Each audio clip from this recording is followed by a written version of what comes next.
let's kind of take a breath and gather ourselves in, gather the scattered thoughts and the scattered pieces of ourself, begin to quiet our spirits just to begin to invite the Lord into this space and to begin to let it be about all of us together and not just what's going on in our lives. Breathe, and I'll just ask Nathalie to say a prayer or bring us together here.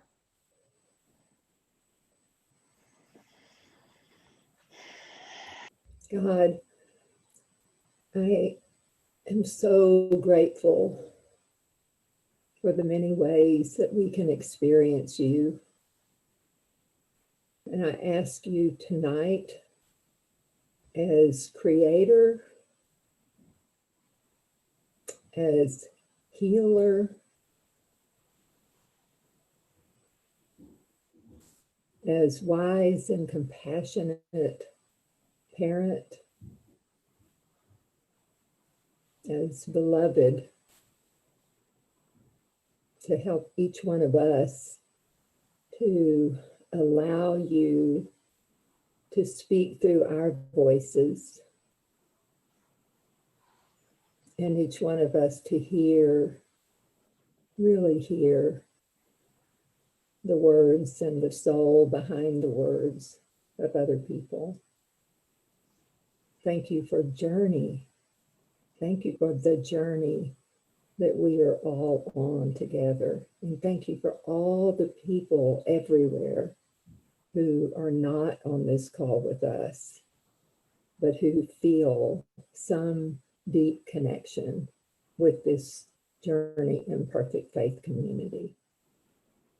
And let us be those who show up for the campfire, just grateful to be connecting with each other, and open-hearted and open-minded as we play whatever part you have for us to play in this discussion. Thank you, thank you, thank you. Amen. Amen. Thank you, Nathalie. So we are just past the halfway mark in our discernment, and we're about to turn a corner. We're about to launch into the summertime, which is where we will not have Rick after May 31st. So we kind of like the training wheels come off at this point. And his role is, you know, being divided up between the worship pastor, who we hope is Jacob really, really soon, and for the next 7 weeks or so, and then the other stuff that's not specifically worship related, then I'll do as the interim pastor.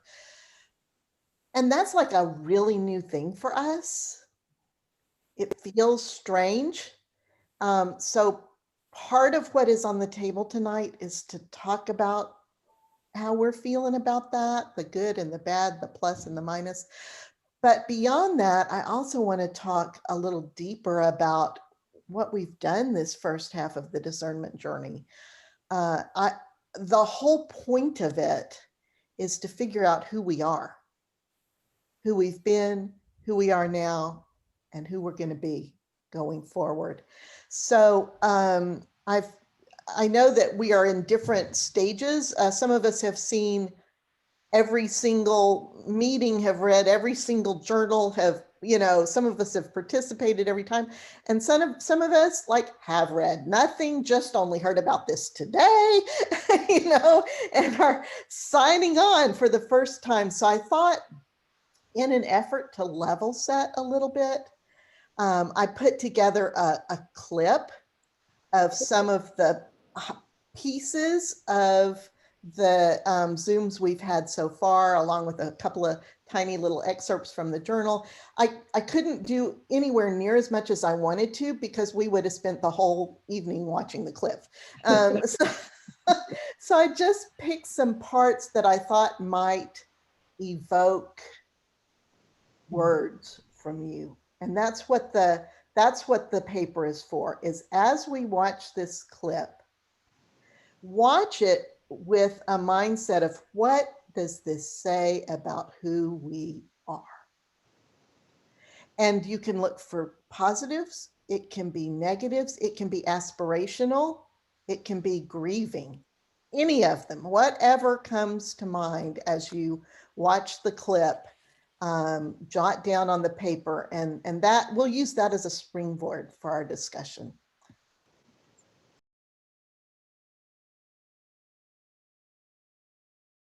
There was the news, Rick was starting a church at the YMCA on McNeil. So we drive over to the Y on Sunday the 18th, and we go into the Y, we ask where it is, and they point us to this big exercise room down the hall. And we walk down to the exercise room, we go in, there's probably 200, literally, there's probably 200 people in there, scurrying around, talking, total chaos. I know nobody in that room.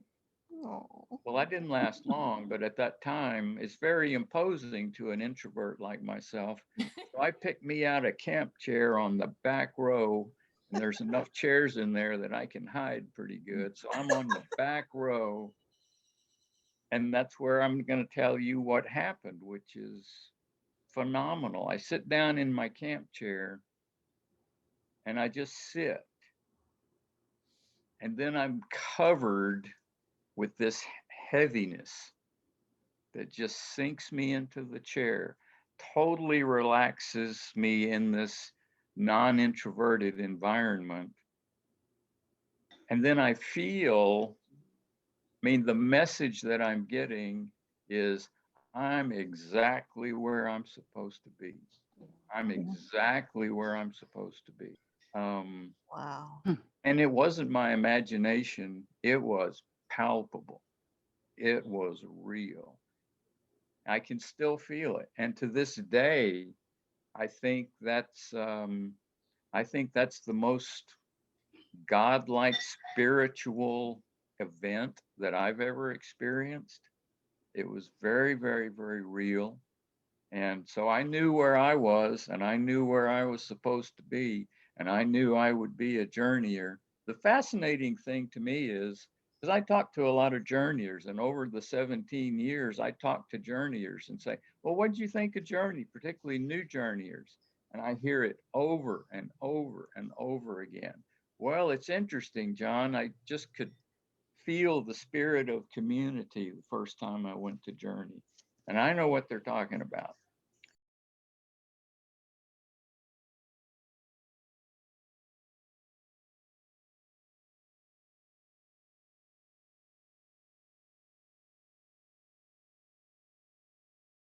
And I love that you brought up the having the children come forward for as part of the part of the service, and that, yes. And I wanted to just say that for me, bringing my grandchildren who are Jewish, to the church, they also just were so curious and intrigued, and the idea of being there and being paid attention to and talked with, not that way of welcoming children into the worship service. So after the service, there's this big man there, and he starts stacking all these white chairs, and I start helping him stack the white chairs, my first Journey service.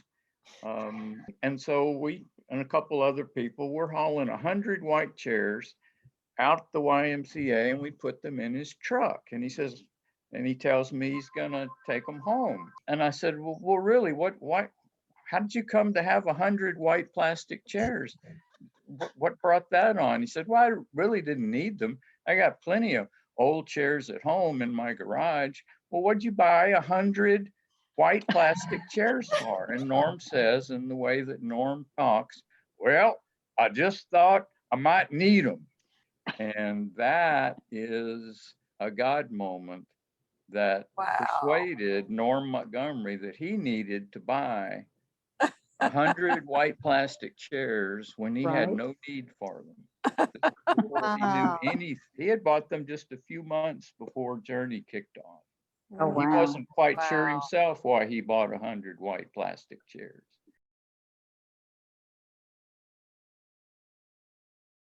We knew it would be important to have music at the services, and I remember getting together with Renee and Judy, Bill Sherms, Kelly Hancock, to plan music for the services, and I loved being part of that.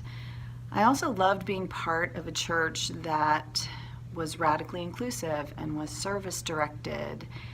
I was excited to be there every Sunday. There was a buzz in the room. There were people from all different walks of life. Everybody felt included. Everybody felt like they had a voice. We were flying by the seat of our pants, but everybody was in it together. And I loved that. I remember the phrase that people always use, that we were coming out of the closet, because we were just using the YMCA for the Sunday mornings, and so we had to take everything out of the closet that they had given us to store our things and then put everything back in, and so everybody had to work together to accomplish that. I moved to Austin about 7 years ago and was homeless for the first 2 years. And when I finally was able to get permanent shelter and slowly pull myself up, I tried to build some community around myself, because most of my life was about hiding and shame and being sick, mentally, physically, just unwell. So I got involved in support communities and made a friend who would talk quite a bit about this church that she went to, this very open, fun, inspiring church. And I had no interest whatsoever. I'd been to a ton of churches, and not only that, I had been to a few of them when I was homeless, actually asking for peer support of some sort. Didn't need to be financial, I just needed help making a plan, sticking to a plan, and maybe even make some friends. And it wasn't good. It was humiliating. This friend and I had spent a lot of time together, and I actually got to watch her walk her walk. Like what she believed in, what was important to her. It wasn't just a bunch of jibber jabber. She actually lived it passionately. And I finally asked her to take me with her. And I just wanted to check it out. And she pulled up to this beautiful little old house that had been turned into a church. And I walked in and thought I was going to pass out from social anxiety, because when you've been homeless for a long time and trying to fake everything, it's tough to let your guard down. And I went immediately to the back to get a croissant and some coffee, and then started cleaning. But before I could do that, someone came up to me, introduced themselves, and he and his wife gave me a huge hug. Like a wonderful hug. I probably held on too long because I didn't get hugged that much. I actually had the experience that what she was talking about the openness, the kindness, the humor, the encouragement about just being who you are, not who you think you should be or who you think a higher power should be or any of that junk. Just be you and keep coming back and know that you're safe when you're under that roof. I was concerned at the beginning because you barely mentioned the name of Jesus. But it turns out you act more like Jesus than we'd ever seen before. That first time we came, Rick said, "We look forward to seeing what you have to teach us." I thought, wow, this is home. But it goes so much deeper than that. You showed us that being at home in community is possible. And now, when we tell people that loving, inclusive, authentic community exists for them, far beyond the land of rules, we know it is because you showed us. That's some powerful stuff. So just what words did you jot down? What comes to mind about who Journey is? I wrote down community. And I said personal. What did you say some more about that?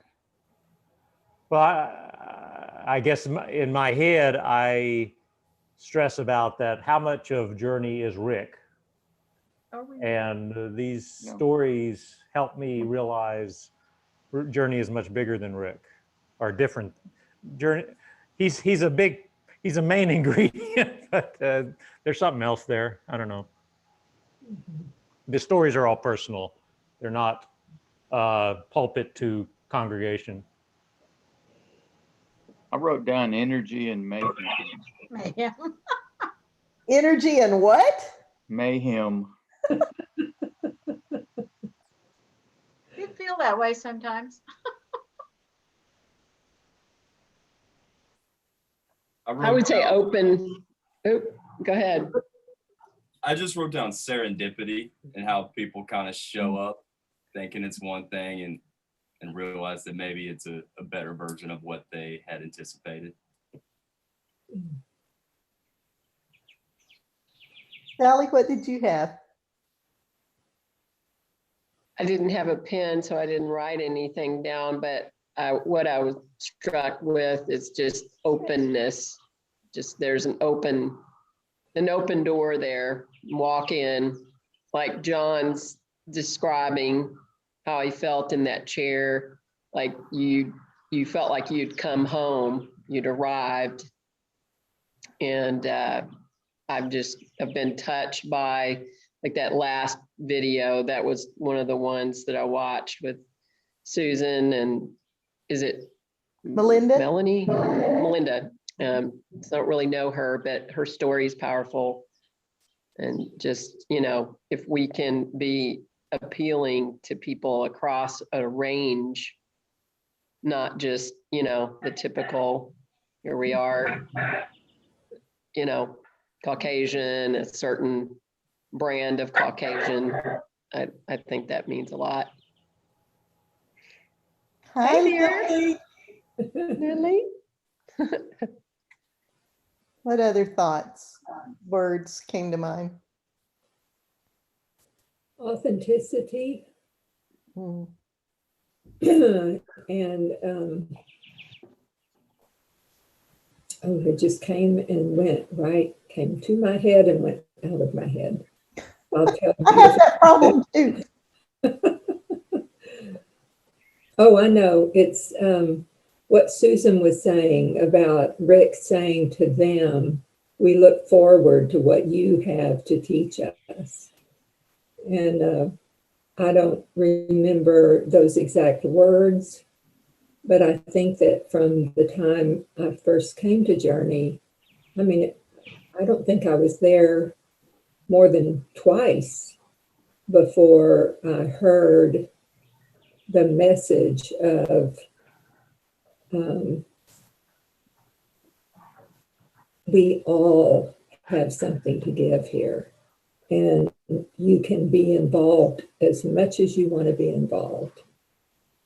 And having come from churches, I've had some wonderful church experiences, but even in the best of the churches, there was a hierarchy, even though they were not hierarchical, Catholic or Episcopal type churches. There was the thing of there's the inner circle around the minister, and those people make decisions. But in Journey, there's this phenomenally almost absurd belief that everybody can have a voice in every decision, which is why we're here now. If anybody who wants to show up for any Zoom meeting is equally important with anybody else who's attended Zoom meetings. That's just rare. I remember the first strength team meeting that I attended. Alan, you were the chair of it at that time, and we're sitting around. And Claire, I think you were there too. And we're sitting around, you know, talking about what we want to do, and people are throwing out ideas. I don't even remember what it was that either I brought up because I wanted us to get involved in, or there was something that prompted me to understand that the group was making a decision. And I said something like, well, you know, I guess we need to ask Rick about it, you know, and Alan just whipped his head around and looked at me and said, we don't do that here.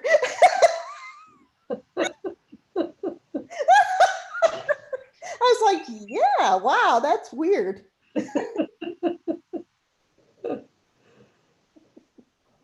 That's something else that I hear from That's so immersed. I don't remember saying that. That's just the way it is. Yeah, I wouldn't even thought that that was anything odd to say. Yeah, it really took me aback. I was like, wow, that is different. I always tell people, don't ask Rick. Don't ask. He'll say yes to everything. Don't ask Rick. That's great. You know, and another, I think what you were talking about by picking out the, you know, what can we learn from you thing that Susan said, you tied it back to community, you know, that everybody has something to offer. But what I hear in those words is a very rare humility. Mhm.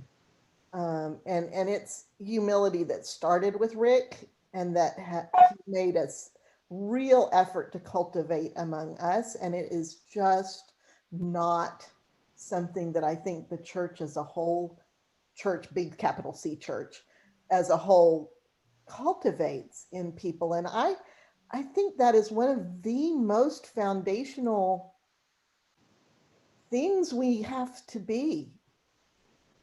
That's what I want us to be. I mean, for me, that's like a really, really big deal to me. And I see that at Journey.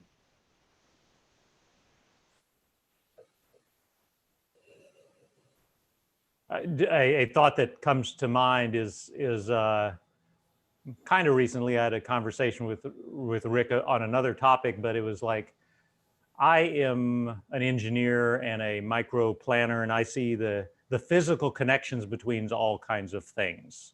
So if I see a pin drop, I immediately say, how would you have prevented that pin from dropping if I architected a system? And he said his brain is much similar, that he, except it's relationship driven. And so he sees all this intertwining of relationships. And I don't understand that but I understand it. And what I see is there is a lot of intentional stuff going on, and I get glimpses of it.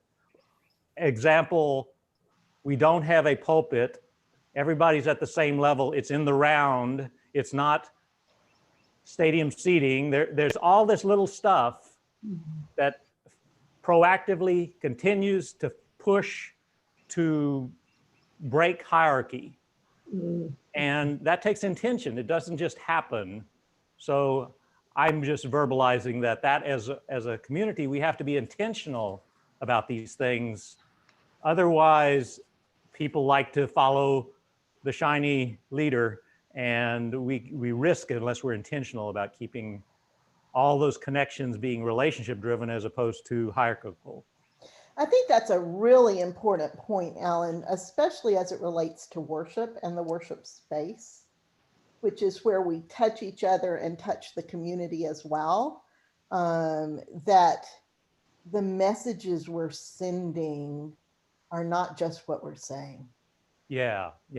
And I know that so much is going on that I'm not even aware of, we're not even aware of, but that little nudge and that little pat and that little how the chair is set up and how the crazy disorienting things happen, those are intentional, and we need to somehow keep that bit of the recipe.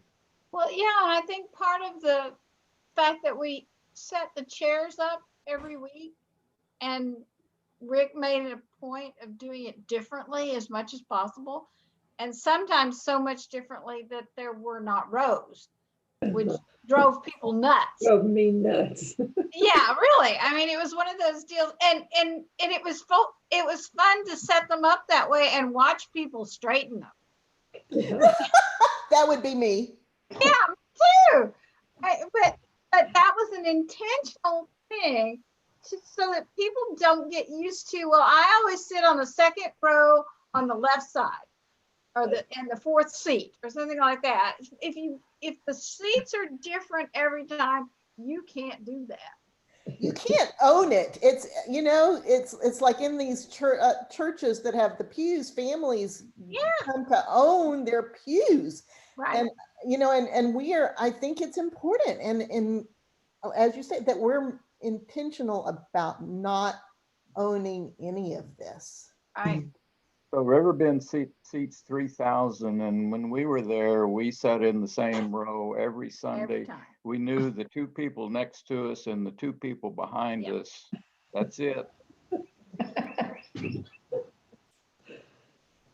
Something else that I particularly liked about Journey and that I noticed right away was that we all always wore name tags. That was intentional too. Yeah, and that's something that Shelby and I look for when we were visiting churches was, do they have like us, them markers on their bodies, and Journey didn't. Journey was, we're all in this together. We're all wearing name tags, and they're not like, it's not the members with the printed name tags and the visitors with the stick-ons. We all talked about that too, that it'd be a heck of a lot cheaper if we just got name tags for the people that are normally here and then just wrote out the sticky ones for people that are because it does just what you said. It's okay, these are the regulars and these are the not regulars, and it makes an out group and an in group, and we didn't want to do that. So we went the expensive way and bought name tags all the time. Something that really impressed me was the way Rick used to introduce himself. Hi, I'm Rick. I work here. Yeah. He's not the pastor. He's not the shepherd. He's a guy that works there. And I can relate to that. So this is an interesting story about how people call Rick. When Emily was younger, the Girl Scouts were in my car, and for some reason they started talking about their churches, and one said, well, their pastor was called Reverend and, preacher, and Emily goes, well, we just have a holy dude. So that was Rick, the holy dude. That's funny. He answered to that, actually. Yeah, he would. That's hilarious. I don't know when this was created, but the written statement at the beginning of this is a safe space, that as a newcomer, I found really nice as well, just to kind of set the tone.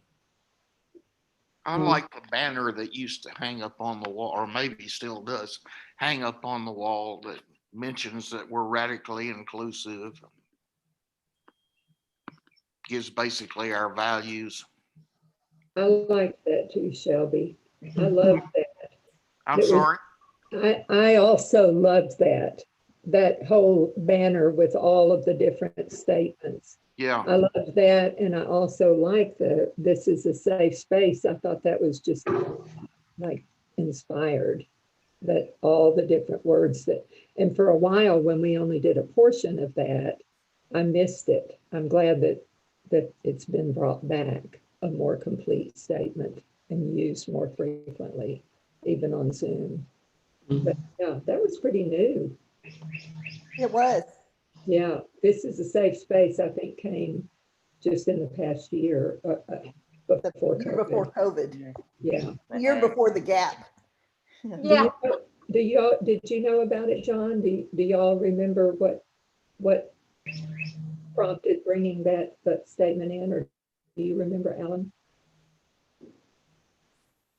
My recollection was that we would always say, this is a few years ago, 5 years ago or something, like we tried to say something like an offering prayer at the offering, and people were a little bit, get a volunteer, a new one every time, and people were a little bit nervous, like where do I start?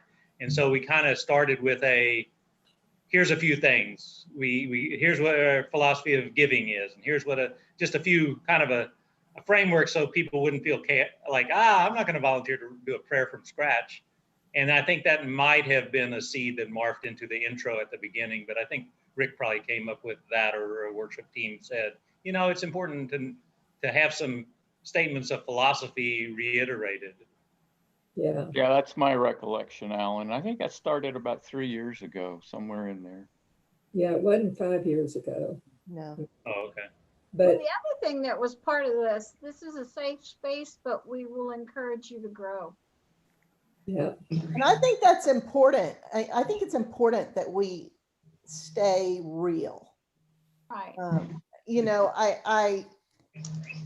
just going through this whole process with everybody here has been very healing and very, it kind of restores my faith in Christianity, maybe, I don't know, just in faith communities, because they can be so horrible, like junior high sometimes.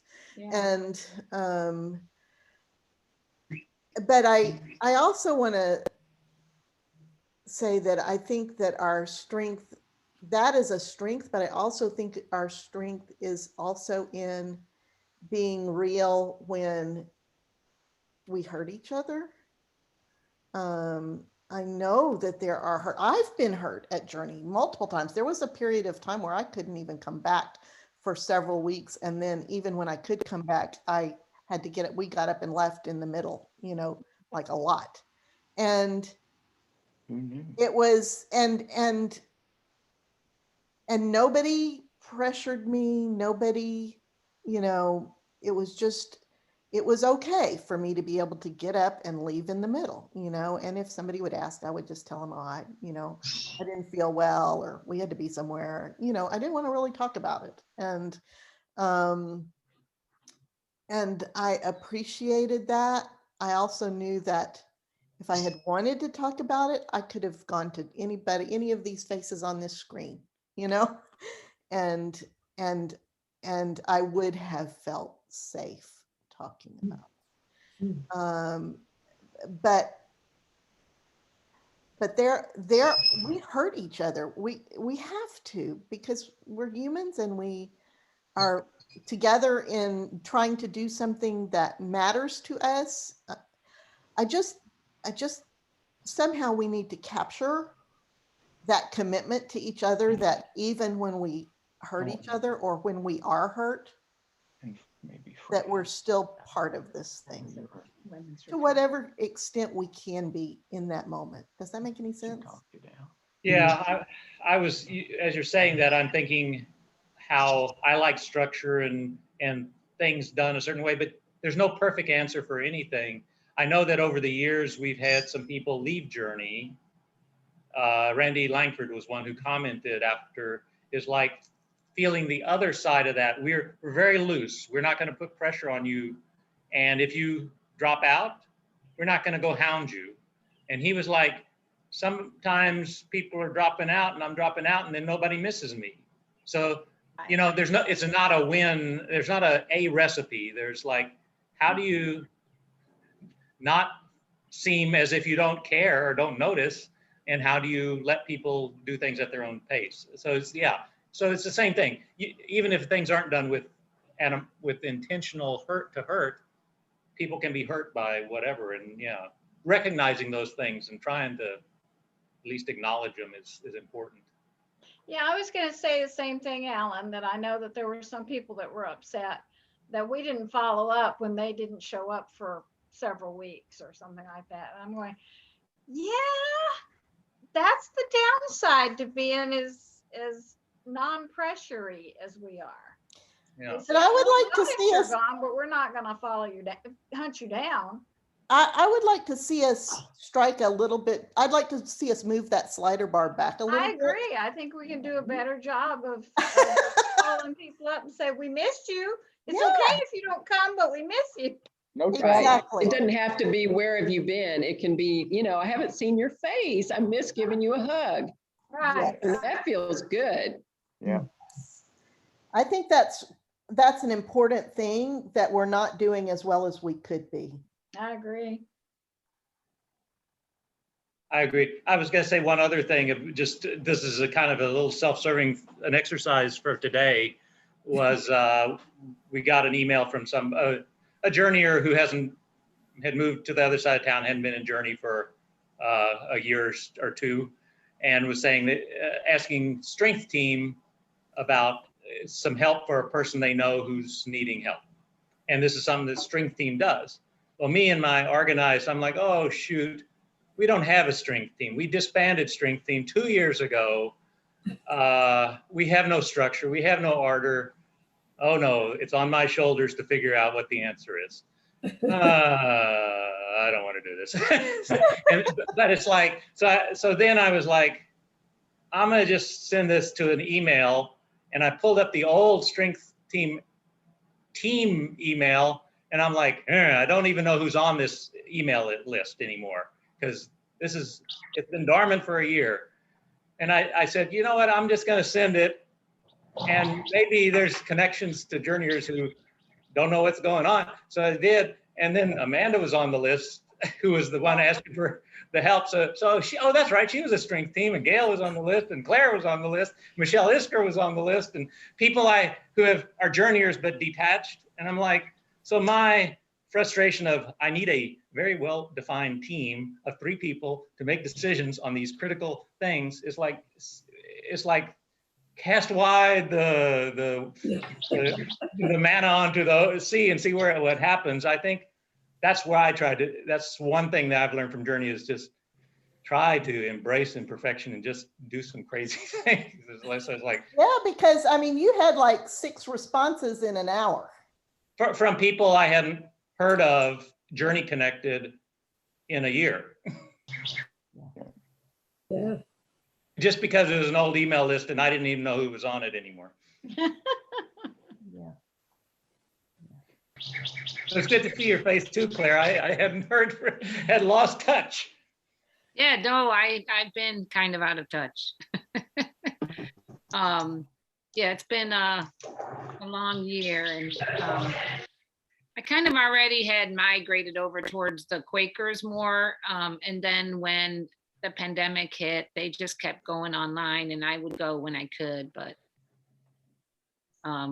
there's a lot of things that I really miss about Journey. And I think feeling is what came to my mind when we were watching that clip at the beginning. It's a feeling. And it's very interesting, your insights, or Alan, what you had to say, because I'm more like the loosey-goosey type. But as far as that email that you sent out, I had to agree with Gail, because I'm like, it can't be so like open that, I mean, got to put some like Gail suggested, giving it like 3 months and then, being done, or at least looking at it again, because, some structure for like beginning, middle, and end, Yeah. Yeah, I mean, I don't know what I have to say. I just kind of wanted to listen, and I'm getting kind of nostalgic and like, oh yeah, is Michelle still involved in Journey? She's probably not either, because you mentioned her like she wasn't involved anymore. Is that right? I haven't personally, but she's still connected. I don't know how. Michelle Iskra. Oh. Or one Sunday, not too long ago. Yeah. Oh, okay. We haven't been meeting. We've been just doing Zoom or YouTube service for a year or two. So who knows who's who? Yeah. Yeah, and we keep those people who get there at just the right amount of earliness, but not too early, can start a chat. And then there may be chat for 2 or 3 minutes or something like that before the service actually starts. But you don't really know. Then you hear later that there were 20 people that attended. But, I'm sometimes out of doing different things, but then I come back and watch the journey service, you know, either on Monday or Thursday or something. So I'm sure there's just no way for us to really keep track. But the fact that we're going to be starting in June, doing some in-person something, that makes me feel better. Yeah, that's exciting. It is. It is. For those who haven't read the news, we're going to, on June 6th, the first Sunday in June will be our 17th anniversary picnic. So we're going to meet outside on the grounds and just bring your own food and drink and chair and whatever, mask. And we'll do that instead of church. And that's where we will have a prayer of installation for me as interim pastor and for worship pastor, hopefully Jacob. And then we will also, I'll have some card making stuff there for folks who want to make cards for Rick. We'll have some of that available. But then after that, every Sunday after that, we will be back at gathering together live at Journey with masks, doing whatever we can to be aware of distance in each other, but at least we'll be back together again, and it will be wonderful to do that. I mean, because it felt, one of the things from the clip, especially John's story, that very first story about John coming to Journey for the first time, it just feels like there's such a deep taproot of life in Journey. That there's life. It feels, it feels like we're going through a tough patch and it's hard and things are uncertain. I don't feel scared about that. I just don't. I feel the Spirit moving at Journey. I hear the Spirit in your words. I see it in your faces and in what you do. And this feels like kind of shedding a layer in a sense. But what's real about us is still there. And it seems worthwhile. All these things that everybody's pointing out seem worthwhile, worth the effort.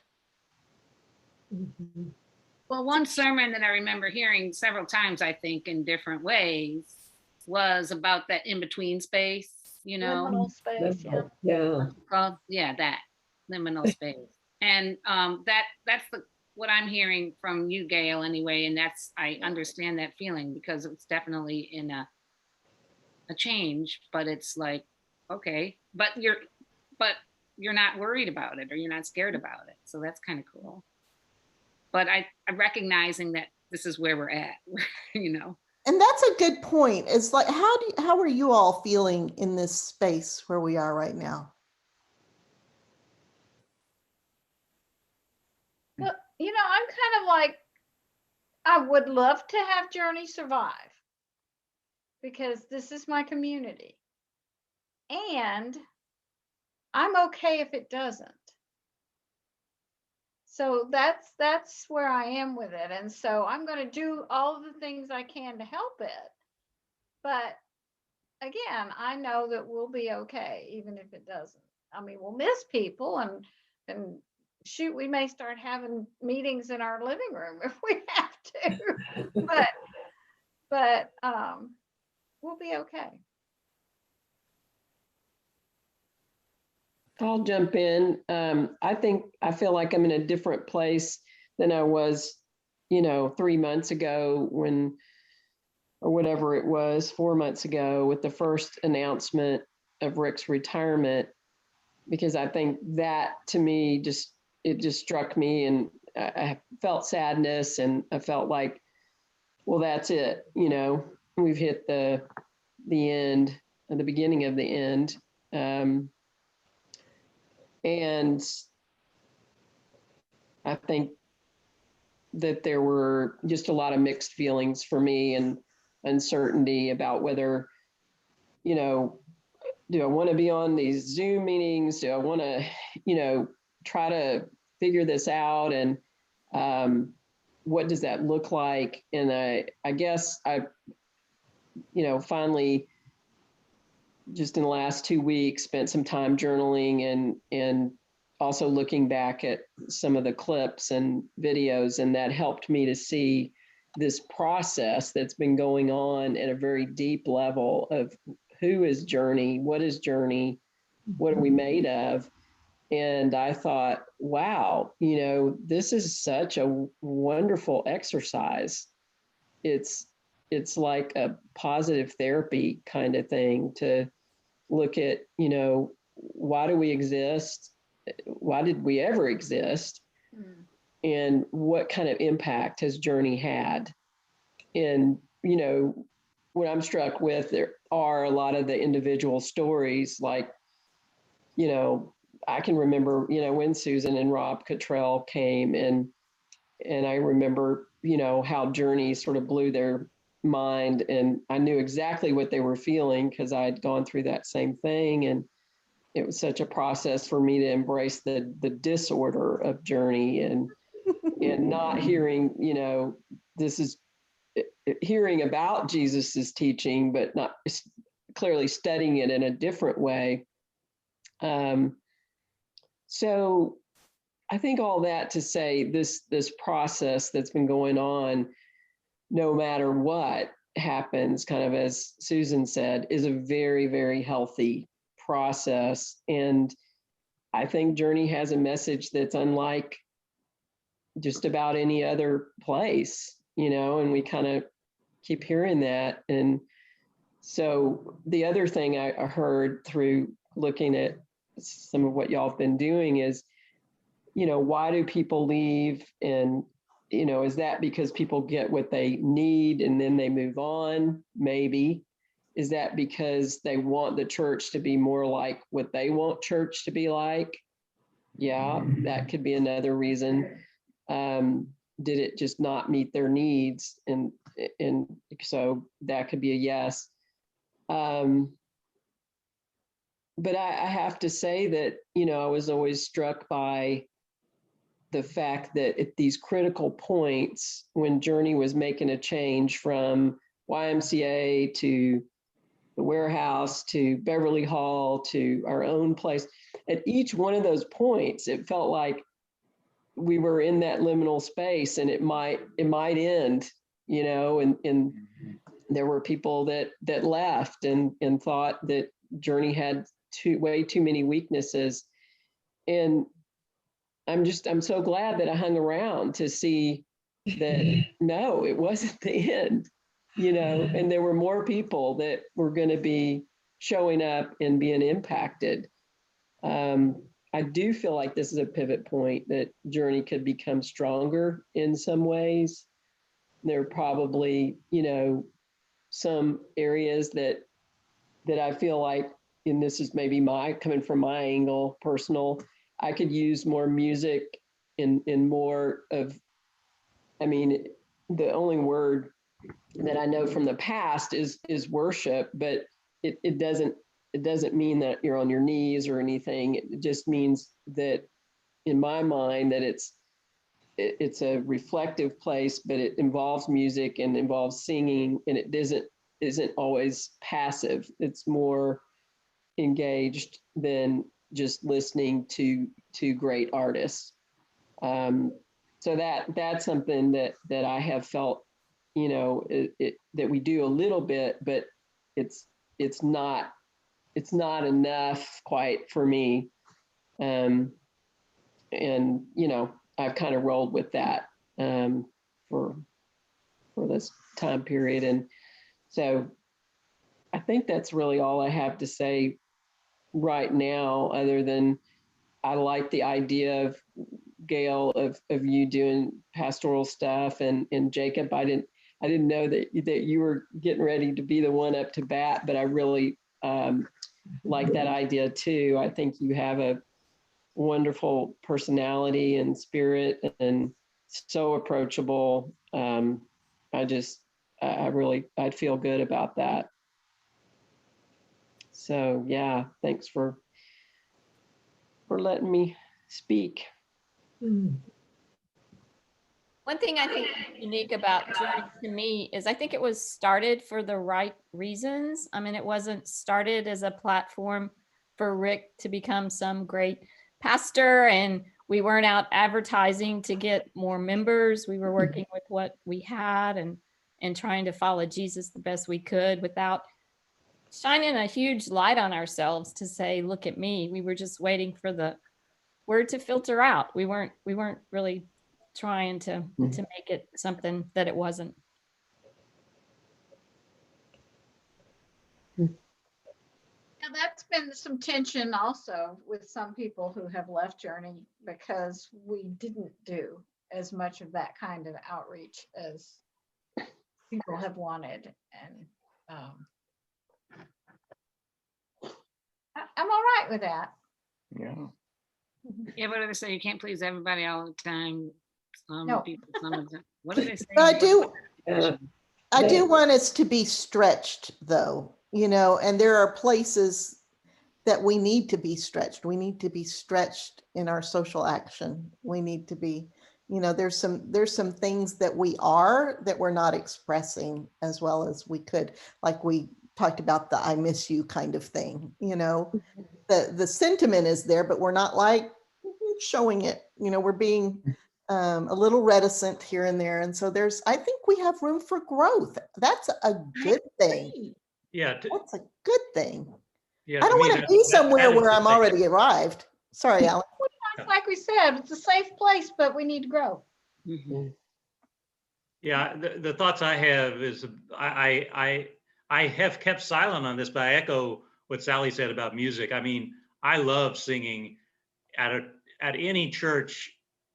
I have these emotional experiences of being in acoustically cool places or with other voices, and that is just like connection. And I've missed that, but I have other connections that I've got. So I'll echo that. The other thing, I guess, in this search for where do we go from here, I feel like this part of me and Gail are the same. We are like planners, and we have to have plan A, backup plan B, backup plan C, and if we don't, they need us, Alan. Yeah. And so I feel like nothing gets done. I'm an engineer. Nothing gets done without a plan. But then on the other side of that, where Journey cracked me open for this was like, I'm seeing your conversation with Jacob, and I'm just going to talk, Jacob.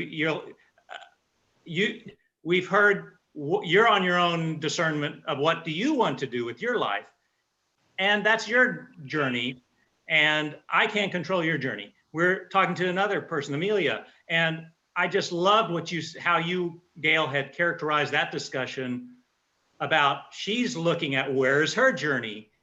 And the panic in me says, well, if both those go different directions, we got nothing. But I'm like, you know what? If God wants this boat to keep going forward, somebody will come on board the boat. And so that's why I kept trying to remind myself is we don't have to micromanage a plan. We need to be proactive in whatever, till the garden, as opposed to define the outcome of the crop. So, and it's hard for me. So I say it verbally to help convince myself that operating without a plan is tolerable. We're operating with a plan. It's just God's plan, and only God knows what the plan is. We're just responsible for the next best step. That is it. And being in it together, collectively saying, I think this is the next best step, or that is the next best step. And that is so good. That is so healthy. And it was just that God can do things with that. I'm going to tell a story from men's retreat. I know it really impacted me because somebody else told, but we do men's retreat. It's out in the woods. It's in the dark. And I was asked to set up something at night with like lights in the dark through a trail in the dark. And I had engineered and planned it. And then we got there and it was new moon, not a lick of light. and my little glow sticks could barely be seen. And so people are going through these woody trails, seeing one glow stick about 20 feet down the way. And some people are getting scared and some people are kind of getting lost. And at the end of this experience, I was like, oh, I have so screwed up. At least nobody died in the woods or got lost. But at the end, one of the guys said, you know what, that really was so motivational to me, because it was like, I was so scared. And then I could say, well, I can see one light 20 feet ahead of me. I guess I'll go to that light and then see what happens next. And that emotion of being deathfully afraid became very meaningful. At the end of this trail in the dark, we had the labyrinth lit up with candles and bright light. So then in the distance through the trees, you could see the candles, but it was a total experience that I had not planned. That was hyper emotional. But that's how I feel sometimes we're through this journey, where we can see one little dim light. I don't know where the next step is. You know, the women's retreat did something similar with flashlights, and you couldn't move until you saw the next light. So you couldn't take a step until you had some answer. And then you get to that light and you'd have to wait for the next light to appear. That is what this feels like, isn't it? Yeah. Well, when I saw that I had a choice, when they said who will be on would like to be on the shepherd's team, I was just aware that my life had just reached this wonderful, peaceful place with COVID, with my husband and working from home now, and everything about, I just was feeling more comfortable and content and grateful for the time I had to do writing. And I just prayed about it. And it was one of those things where I didn't get a clear message of yes or no, but I could not feel at ease about saying no. And I just finally said, God, okay, I think you're telling me to say yes. And so I said yes. And it definitely has taken more time than I thought it would, than I wanted it to, out of every week and sometimes day, just because of me and the way things that need to be done and the way I react to them and do them. But the reality is, I am on this journey. I've been on this journey since I was a child. And I got my calling when I was in my early 20s. And it's like, I know that I'm supposed to be here now and offering whatever I have now. And the other thing I know, especially through my 12-step work, is everything that has happened to me right here, right now with us at this time, everything that we've already done is the past. And right now is the only time we have to make choices. And whatever choices we make will have consequences in the future. But the fact is, Jesus was not an organizer, nor was he a typical preacher. He was a man, son of God. And, his life was lived one day at a time, and everybody who encountered him got their lives mixed up from whatever they thought the way was that they were doing. And so I just feel like, because each one of us are here, right now, tonight, God is ready to speak through each person who speaks up. And I'm hearing, aren't y'all? Like Claire and Jacob are the only two, and Wade have not said any specific thing about, which direction you see or want Journey to go or whatever. But I still feel like every one of us is, we're part of moving. This is our journey and we're all on it together. And now is what matters. So I'm really grateful. Okay, I'll speak up again. Yeah. So the bumper sticker that one of my favorite bumper stickers from my favorite egg lady at the farmer's market. Anyway, be here now. That's her bumper sticker. And I'm like, I love that bumper sticker on the back of her truck. Mhm. But as far as like, why I haven't been a Journey much, I said I've kind of moved over to the Quakers. And I guess for me, and I'm not asking you guys to make this change, and maybe you feel like you already have this going on, but it's the politics that I can get involved with as an activist is suits me. And so I've been very involved in the last 5 years since Ilda Ramirez has moved to town, and she did come to Journey a couple times. And she's one of 3 people living in sanctuary here in Austin, Texas, who's from Central America. And I actually preached at 4 years ago or so at Journey about her situation. And so I'm involved in something called Peace and Social Concerns. And I don't want to spend too much time going into their, format, but it's because the Quakers have been around for so long, they've been able to like have these political action things, throughout the whole country, and that have some carry some clout. They know how to organize. They know how to organize. They know how to, talk to the legislators and stuff like that. And so that's one reason. That and the Palestinian issue, especially right now, is really heavy on my heart. And working with the Quakers, I'm able to, get really involved with that. And so, it doesn't have anything to do with, well, so-and-so looked at me funny or whatever. It just has to do with, but I have to say, every time I dragged my tired self to Journey, I was always so happy I went. I found it very creative and very, very inspiring and very, really unique kind of place. So it's just, the main reason is so that I could get more politically involved. And so that's why I left Journey. So I'm not asking you guys to do that, but I am asking you, I guess, or maybe I should say us guys, but I am asking for like, how do we do politics, or do we do politics? I think in the past, I've kind of felt like Rick kind of went there, or we kind of went there, but then we kind of backed off because, you don't want to isolate people, blah, blah, blah.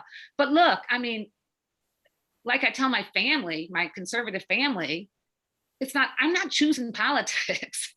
It's just, these are political issues. I didn't make them political issues, but they are political issues. And they're what's important to me in my life right now.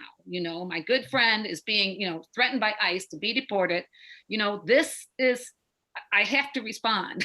And it's going to be responding politically because that's the only way that I think that we can, make some changes, by really getting involved and talking to Congress people and blah, blah, blah, blah. And, we've made some headway in that. And we have a whole year now where Ilda is actually free and she can leave without fear of deportation because of support that we got from politicians.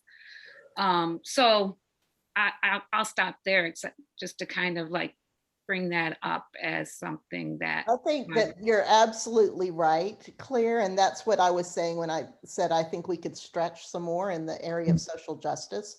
I really, and one of the things that you've done and that I think could explore is partnerships with organizations like the Quakers who do this really well. We don't need to reinvent the wheel. We can just go, tag along and be part of it. And I know that St. Andrew's Presbyterian sent some folks out to talk to us back when Hild was just first in asylum. And so that's something, those are the kinds of things we don't have to be the all to everybody.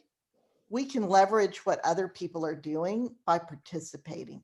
We can go be worker bees in their program. We don't have to be the marquee headliner, Mhm. So we are over time.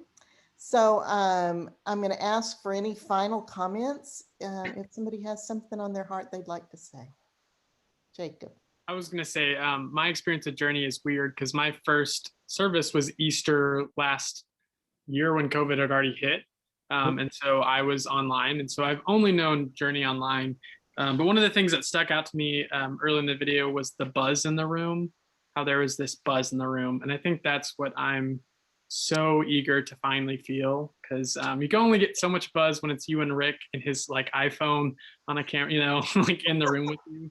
And so, yeah, I think there's a lot of concerns. It's like, where's Journey going? But for me, it's only up from here. And yeah, I'm ready to sing with people and be in a room and yeah, feel that community that Journey is already doing well, just needs the space to do it again. So yeah, I'm excited for what is happening at Journey. And I think this stirring is kind of uncomfortable at first, but I think it helps the stuff that needs to rise up. And I think that's what's happening right now. So Amen to that. Yeah, thank you, Jacob. Anybody else? All right, let's just say a quick prayer here, just to end this, and I'd just like to thank you, Lord, for showing up again, where you said you would show up if we just get together. You changed the world with 12 people. You said you didn't even need 12. You only needed 2 together to show up. And Lord, we're counting on that. We're here and we're open, and this has been so rich, and there's so much to think about here. I was so scared about this meeting, Lord, and I thank you for bringing each of these people, for each of the people here tonight choosing to be here, because every voice has mattered. Bless everyone who spent this hour together, and bless all of those who wanted to and couldn't, and all of those who didn't even remember it was tonight. Lord, thank you for these people. Thank you for Journey. Thank you for showing us the next best step. Amen. Amen. Thank you, Gail. Thanks, Gail. Bye, Thank you for everybody. organizing. Wait, it's Good nice to to see see everyone. Absolutely. Thanks so much for getting me here, Nathalie. I'm so glad you came, Claire. Lovely to see you again.